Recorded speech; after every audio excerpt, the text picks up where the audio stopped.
People can save a lot of money by just having a little bit of focus and a little bit of investment in DNS.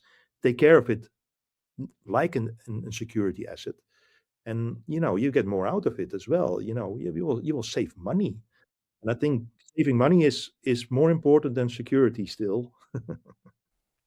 Yes, and this leads me to one of the topics that I wanted to discuss with you, which is around the cybersecurity talent shortage. And I know I have looked at that. You and I both have looked at from many different angles. And what is one specific trait that is a non-cyber life experience that you would suggest organizations to look for that would often prove to be more valuable than having all of the certifications in the DNS world? Well, well, you need to be level-headed for sure, right? But what I'm seeing by companies that I visit that have their together, or their stuff together, sorry, is they have experts that look at the behavior of what's happening, or how is their network utilized, what's the behavior of the network, and connect the dots, between the data and what the company needs and what the end users want.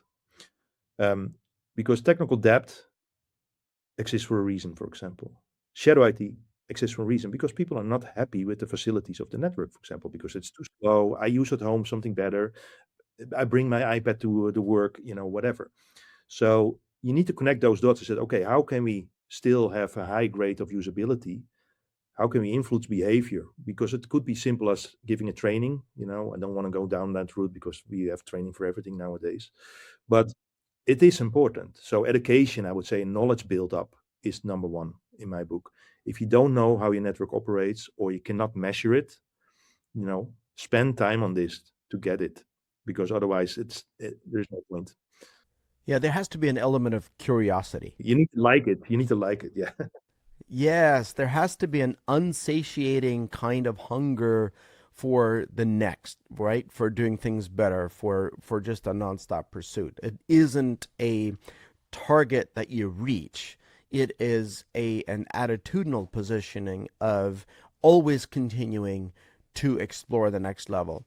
And what's interesting, I find, is that when you identify those people, you actually end up being, or when you identify those people, that's when you actually see the next level of innovation kind of come to light, or the need for the next level of innovation come to light.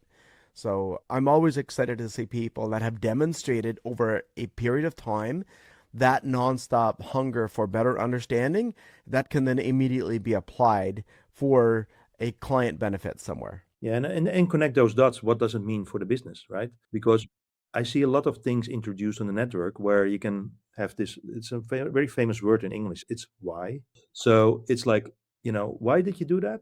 And they go like, oh, it's good for the business. Why is it good for the business? And the 5 whys. I love this. I love this is my mantra. You ask deep enough, and it's like, oh, I played golf with a buddy, and he said that was good stuff. Not enough. So you see that lots of management decisions are made uninformed because they do not care. They just want to hear the story and move on.